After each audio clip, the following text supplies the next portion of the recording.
विमल भैया,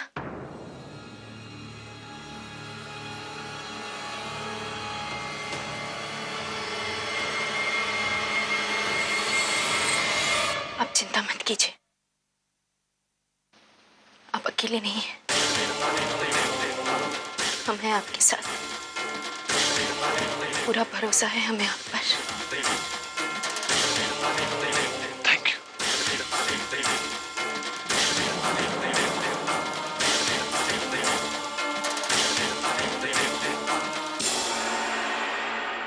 भैया को कुछ नहीं होगा, उनकी बेगुनाही मैं साबित करूंगा।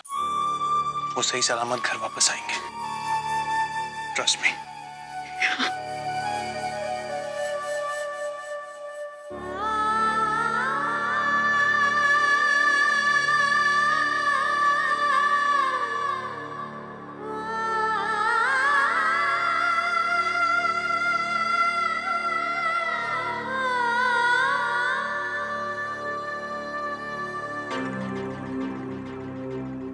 वाह विमल भैया, हम हैं आपके साथ। हमें आप पर पूरा भरोसा है विमल भैया। अरे किस मिट्टी की बनी है तू आभा? ऐसा कहने से पहले कम से कम एक बार तो लता के बारे में सोच लिया होता।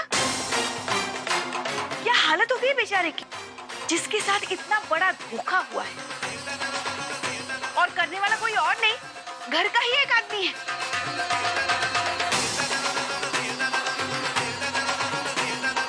दीदी, मैं समझ सकती हूँ इस वक्त आपके मन पर क्या बीत रही होगी। एक बेटी के ससुराल वाले ने ही दूसरी बेटी का जीवन खराब कर दिया। बस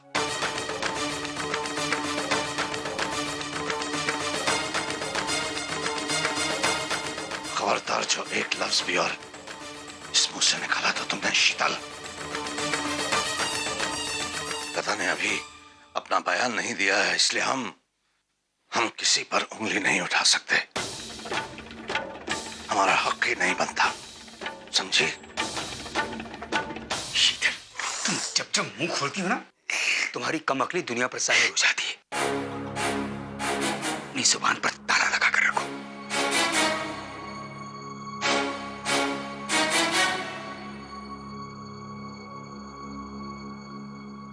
माफ कीजिएगा माँ जी, मैं जानता हूं ये सही समय नहीं है। मुझे समझ में नहीं आता भगवान अच्छे लोगों के साथ ही नाइंसाफी क्यों करता है। खैर,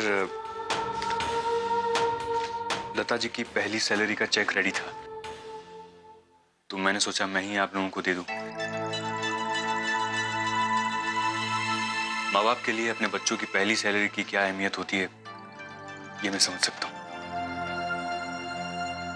इसलिए ये हाँ हाँ,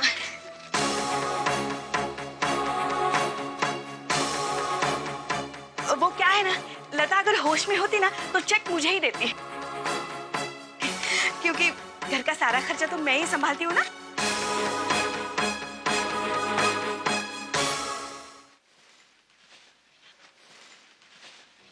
डॉक्टर साहब, अब कैसी है हमारी बेटी? डॉक्टर साहब, हमारी दीदी को कब होश आएगा? देखिए, शायद थोड़ी देर में होश आ जाए, और जब तक होश नहीं आता तब तक हम कुछ नहीं कह सकते।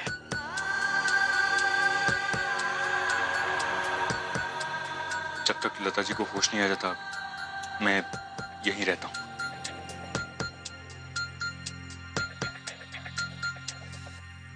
पावनी ने दूध पी लिया प्रियंका?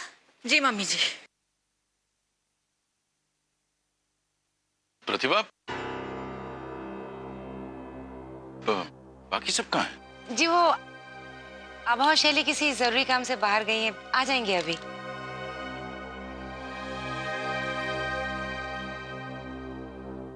ये खा नहीं रही है।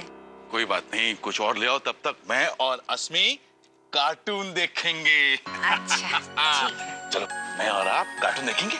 मम्मी की पावनी भी सो गई है, मैं उसे कमरे में सुला देती हूँ। अच्छा बेटा।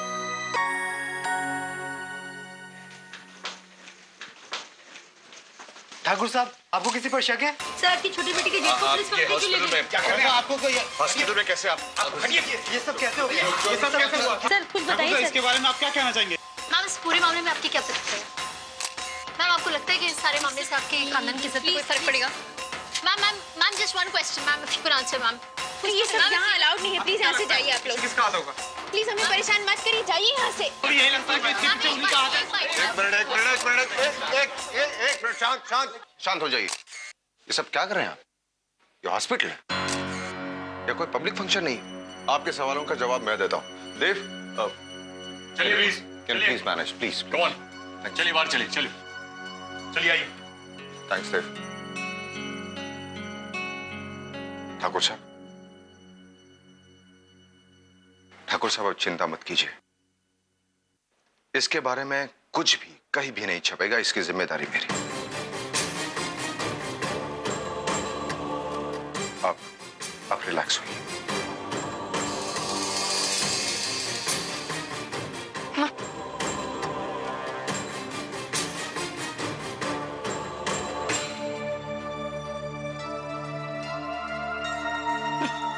लो, जिसका डर था वही हुआ। अब कैसे बचोगे?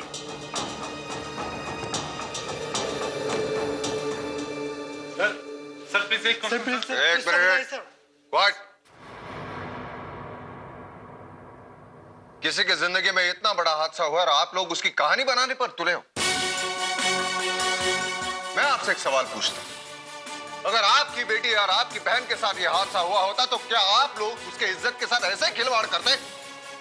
आप मीडिया, आप लोगों के दुख दर्द और उनके प्रॉब्लम सॉल्व करने के, लोगों तक पहुंचाने के लिए, उनकी ऐसी मनोरंजक कहानियां बनाकर बेचने के लिए नहीं है।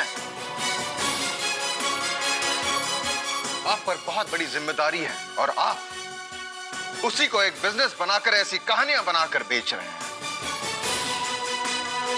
थैंक यू सो मच, आप जा सकते हैं। चलिए प्लीज प्लीज चलिए।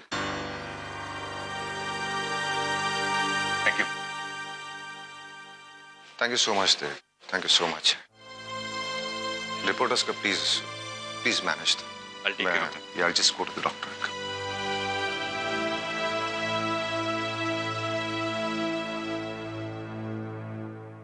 हम लोग है ना कार्टून देखेंगे, कार्टून चैनल। ये कार्टून चैनल कहाँ है? ये कार्टून। कोचीन के मशहूर वकील मिस्टर जगमोहन प्रसाद के बेटे मिस्टर विमल प्रसाद मॉलेस्टेशन के केस में गिरफ्तार। उन पर आरोप है कि उन्होंने अपने भाई की साली के साथ जबरदस्ती की, लेकिन अभी तक मेडिकल रिपोर्ट आना बाकी है और पुलिस को भी रिपोर्ट्स का इंतजार है। लेकिन मौजूदा हालात से शक मिस्टर विमल प्रसाद की तरफ ही जाता है। प्रतिभा, ये सब क्या है? ये कुछ भी नहीं है। आप ये सब मत देखिए। सच तो मैं पता लगा कर ही रहूंगा। अरे आप बच्चे हैं ना वहाँ पर, संभाल रहे ना आप क्यों? आप शाम करण, आपको आराम की। करण कहाँ हो तुम? विमल कहाँ है? पापा वो एक्चुअली एक छोटी सी प्रॉब्लम आ गई थी तो हम लोग पुलिस स्टेशन आए थे। हाँ मैंने देख लिया तुम्हारी छोटी सी प्रॉब्लम, मैंने सब कुछ देख लिया टीवी पर। उनकी हिम्मत कैसे हुई मेरे बेटे को गिरफ्तार करने की? मैं अभी आ रहा हूँ। आपको डॉक्टर ने आराम करने को बोला? चिंता करने की कोई बात नहीं, मैं अभी आता हूँ। कहाँ जा रहे हैं आप? आज तुम्हारा इम्तिहान है। बोलो, तुम किसका साथ दोगी? अपने मायके वालों का या अपने ससुराल का?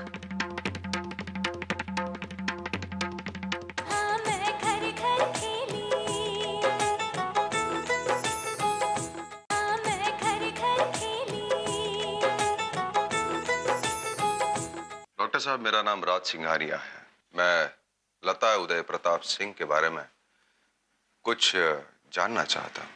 राज सिंघानिया, द फेमस इंडस्ट्रियलिस्ट जिसने पिछले महीने हमारे हॉस्पिटल को 10 लाख का डोनेशन दिया था। ये और एक चेक है। मुझे लता जी के बारे में कुछ इंफॉर्मेशन चाहिए। Thank you so much. जी बताइए, मैं क्या मदद कर सकता हूँ आपकी?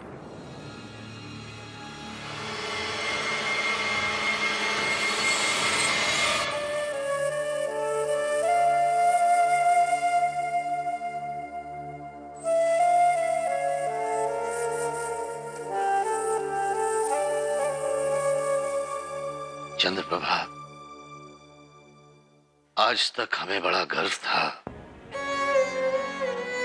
अपने ठाकुर होने पर। हमें ये अभिमान था कि हमने एक बहुत ही ऊंचे खानदान में जन्म लिया है और हमने हर ये कोशिश की कि कभी भी हमारे खानदान की मान मर्यादा, उसकी इज्जत पर कोई आंच ना आए।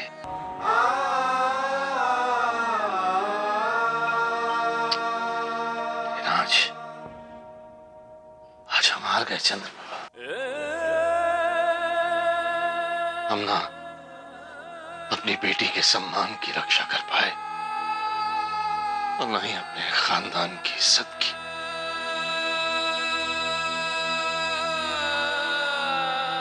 आप ऐसी बातें क्यों करते हैं? लोगों का काम ही है बातें करना। हम कितने लोगों का मुंह बंद करेंगे? और जो कुछ भी हुआ उस पर हमारा कोई बस नहीं था। आप अपने मन पर कोई बोझ मत रखिए। हमारे बच्चों को गर्व होगा अपने पिता पर।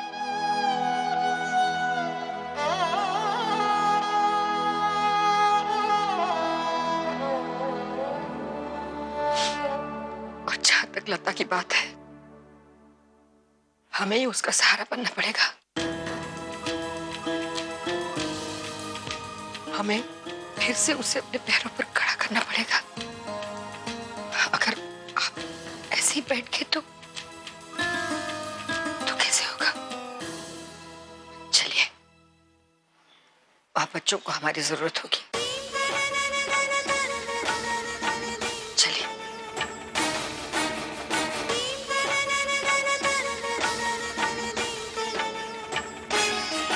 आज तुम्हारा इम्तिहान है।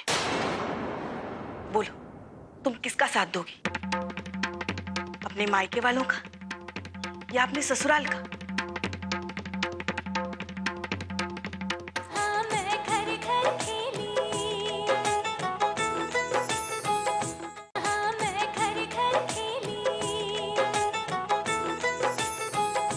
आपका बहुत शुक्रिया राज।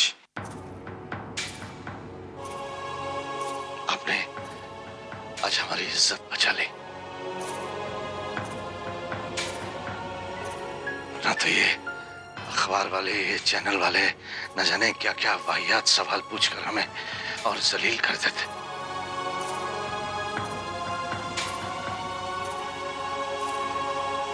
ठाकुर साहब, ये तो मेरा फर्ज था और आपको शुक्रिया अदा करने की कोई जरूरत नहीं है। प्लीज।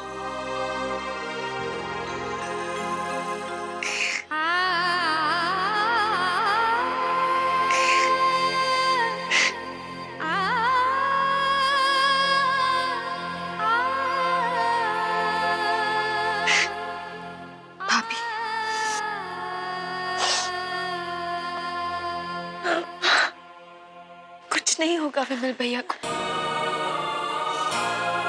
आपको करण पर भरोसा है ना? हाँ। सुना था शादी के बाद लड़कियां बदल जाती हैं।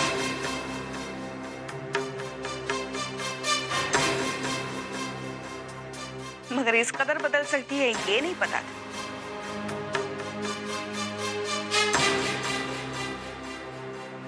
क्या मतलब है आपका? आभा, मैं तुझे समझाना चाहती हूँ बेटा। आज तुम्हारा इम्तिहान है। बोलो, तुम किसका साथ दोगी? अपने मायके वालों का या अपने ससुराल का? Mummy please. अरे, अगर तेरे दिल में अपनी बेचारी बहन के लिए जरा सा भी प्यार है ना, तो तुम उस विमल का साथ बिल्कुल नहीं दोगी।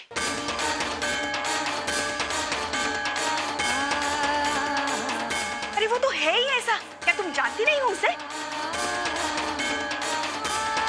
बुरे लोग हमेशा बुरे ही रहते हैं। मुझे तो लगता है ये ओछी हरकत विमल ने ही की है। ये क्या बकवास कर रही हैं आप मामी? अरे कनिका बेटा, तू वापस आ गई। कैसे रही तुम्हारी शूटिंग? शैली भाभी, मुझे जैसे ही विमल भैया के अरेस्ट के बारे में पता चला, मैं शूटिंग छोड़कर आ गई। कनिका जी, काश आपके मन में हमारी लता दीदी के लिए भी थोड़ी सी हमदर्दी होती।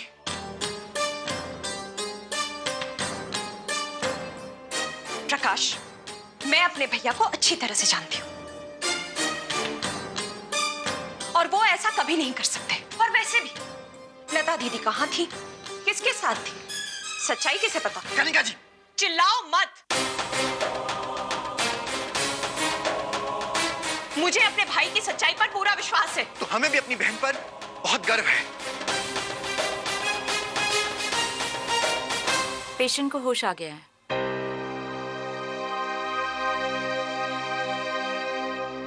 करण, विमल का आप यहाँ क्या कर रहे हैं? पापा, मैंने कहा था मैं सब मैनेज कर लूंगा, आपको घर पे आराम कर। घर पे कैसे बैठता मैं?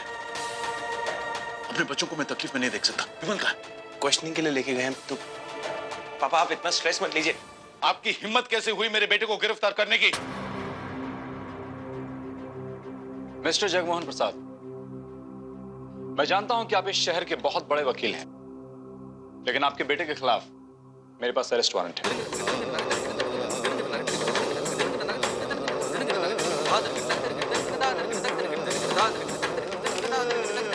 इसलिए हम उन्हें यहां पूछताछ करने के लिए लेकर आए हैं।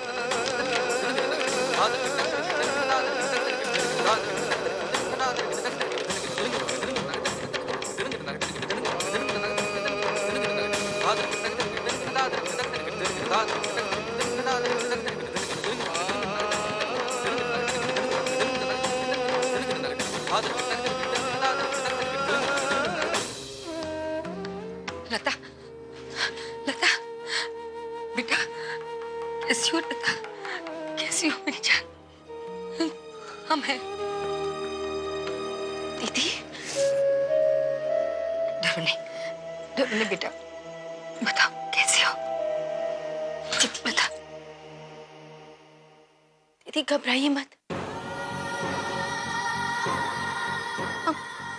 हम सब है ना।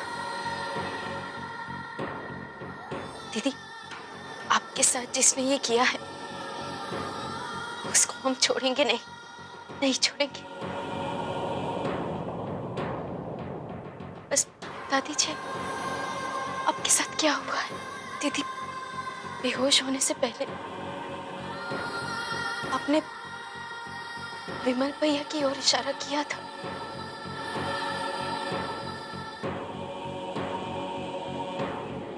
और अब उन्हें पुलिस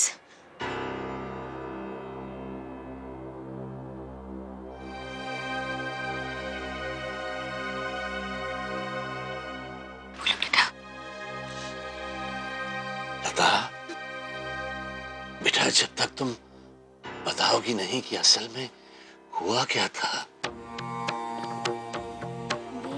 बेटा इन पुलिस वालों का विमल पर शक कायम रहेगा।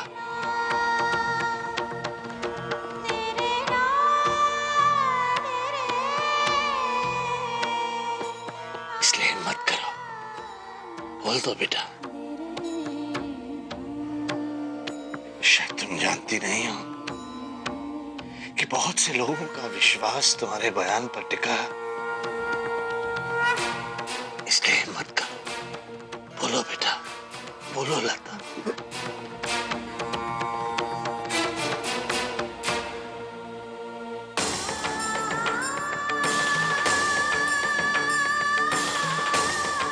बोलो बेटा।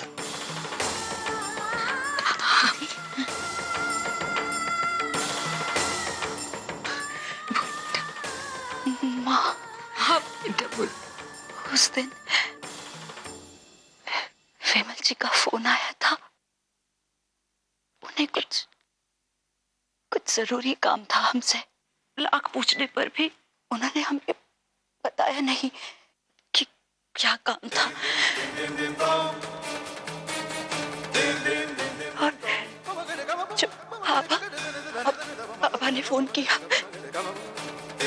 तब भी उन्होंने हमें बताने से मना कर दिया कि हम उनके साथ हैं।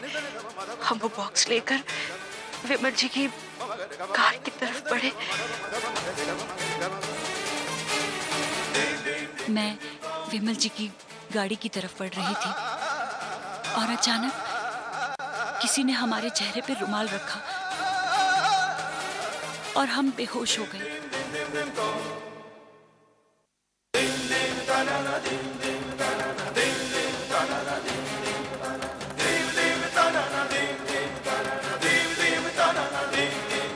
जब आग खुली हम एक गोडाउन में पड़े हुए थे और हमारे सामने विमल जी बैठे